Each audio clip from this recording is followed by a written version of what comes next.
But then again इस पे फिर अब पीटीआई का क्या रोल होगा? पीटीआई यूज होगी या पीटीआई को वाकई ज़रूरत है मौलाना की?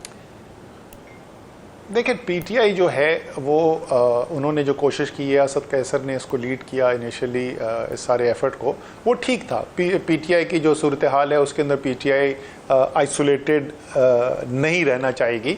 वो चाहेगी कि पार्टियां चाहे बड़ी हों या छोटी हों, कम से कम वो जिनके साथ जो इस वक्त पीडीएम की हुकूमत का हिस्सा नहीं है वो उनके साथ मिलकर चलें।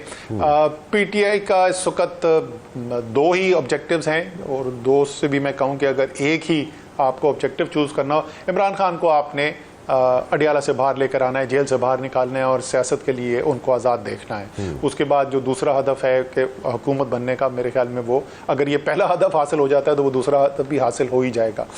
उसके लिए पाकिस्तान की सियासत की तारीख देखें तो क्या रास्ते हो सकते हैं? इस्टेब्लिशमेंट का रास्ता हो सकता है, क्लियरली वो रास्ता इस वक्त मौजूद नहीं है, और ना तहरीक इंसाफ इस वक्त जिस बयानिए पर चल रही है वो उस रास्ते की तरफ चलने की कोशिश कर रहे हैं।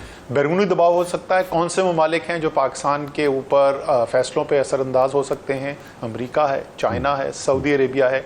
वहाँ पे किसी भी जगह से आपको ऐसी सूरत हाल नहीं नज़र आ रही कि कोई दबाव हो पाकिस्तान की हुकूमत के ऊपर या इस्टेब्लिशमेंट के ऊपर कि इमरान खान के लिए, तहरीक इंसाफ के लिए आसानी पैदा की जाए। तो वो ऑप्शन भी ख़त्म हो गया। फिर आपके पास ऑप्शन ये है कि आप अदालतों से रिलीफ हासिल करें। वो ज़ाहिर है पूरी कोशिश कर रहे हैं, केसेस लड़े जा रहे हैं, कहीं कहीं रिलीफ मिल भी जाती है, लेकिन उमूमी तौर पे मानना यह है कि सुप्रीम कोर्ट होते हुए कोई बड़ी तवक्को ना रखी जाए अदालती निज़ाम से, तो वो भी आपके लिए दरवाज़ा फ़िलहाल खुला हुआ नहीं है। तो आखिरी एक ही ऑप्शन रह जाता है और वो है स्ट्रीट प्रेशर का दबाव। सड़क के ऊपर दबाव हो, अवामी दबाव हो, और उस दबाव के लिए अगर मौलाना साथ चलने को तैयार हो जाते हैं, चाहे बेशक वो अपने मकासद की वजह से हों, तो ये तहरीक इंसाफ के लिए मेरे ख्याल में बहुत बड़ी कामयाबी होगी। तो ज़रूरत तो तहरीक इंसाफ को है, और इसलिए वो जो कोशिश कर रहे हैं वो समझ में आती है। अच्छा, इसमें देखें एक चीज़ ज़रा आप ज़रा एक्सप्लेन कर दें, एलेबोरेट कर दें इसको।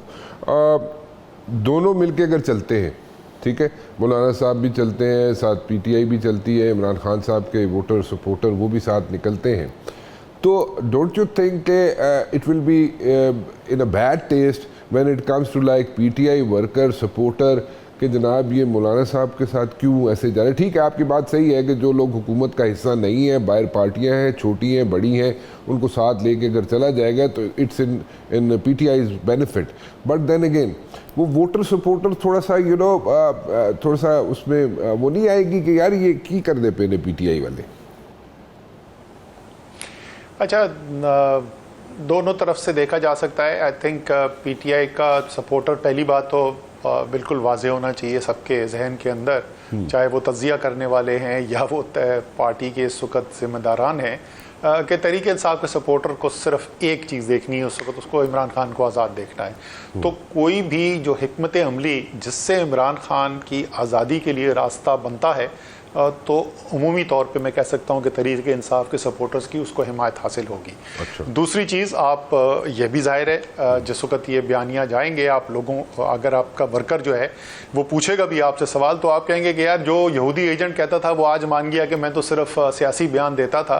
तो ये हमारी बहुत बड़ी फतेह है, और इस वक्त जो बड़ा हदफ है उस हदफ के लिए हम जा रहे हैं। और हमने तो ये नहीं कहा कि मौलाना, उन्होंने कोई ऐसा ऐलान तो नहीं किया कि मौलाना के खिलाफ अगर कोई केसेस बनते हैं तो वो हम ख़त्म कर देंगे, या अली अमीन गंडापुर जो हैं वो कहें DI खान की मैं सियासत छोड़ दूंगा, मौलाना के लिए हम फील्ड खाली कर देंगे।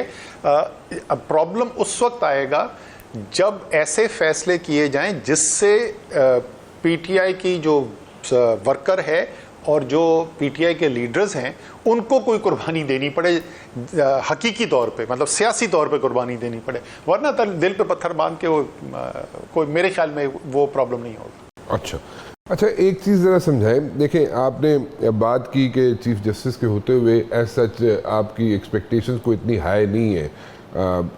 कोई अगर ऐसी सिचुएशन बनती है, कोई ऐसा सिलसिला बनता है कि अगर चीफ जस्टिस साहब को एक्सटेंशन मिल जाती है, तो where does PTI stand then? ज़ाहिर है PTI तो बहुत शिद्दत से मुखालफत करेगी इसकी। आपकी मुखालफत से कोई फ़र्क पड़ेगा? बहुत ख़राब खबर ये वो एक अलग बात है। आपने तो पूछा था कि पीटीआई क्या करेगी। पीटीआई तो जाहिर है उसकी मुखालफत करेगी, और पीटीआई की मुखालफत जो है वो अखलाकी सियासी तौर पे बिल्कुल जायज़ भी होगी। इसलिए नहीं कि गाजी फायजी सा उनको पसंद नहीं है, लेकिन क्लियरली ये जो फैसला है, ये फैसला जो है वो सुप्रीम कोर्ट की एक नॉर्मल वर्किंग के बरखिलाफ एक पॉलिटिकल इंटरवेंशन के ज़रिए मज़ीद सुप्रीम कोर्ट को, मज़ीद अदालत उज़्मा को पोलिटिसाइज़ करने वाली बात है। ऑलरेडी मैं ये बोल चुका हूँ, ये पाकिस्तानी सियासतदानों की कमज़ोरी है, सियासतदानों की गलतियाँ हैं कि हमने क्योंकि पार्लियामान को इस्तेमाल नहीं करते, क्योंकि पॉलिटिकल सिस्टम में बिल्कुल ब्रेकडाउन हुआ हुआ है, तो हम तमाम सियासी मामलात को बार बार लेकर जाते हैं अदालतों के अंदर, और नतीजा ये निकला है कि हमने अदालतों को भी पॉलिटिसाइज कर दिया। और बिल्कुल आपको वाजे देखने से नज़र आता है, बेंच अनाउंस होता है तो लोग पहले से कयास आराई कर देते हैं कि अगर ये बेंच है तो फैसला जो है वो क्या आएगा, और ये भी बोल देते हैं जी या 5-4 से आएगा या 6-3 से आएगा। ऐसी सूरत हाल पैदा हो गई है।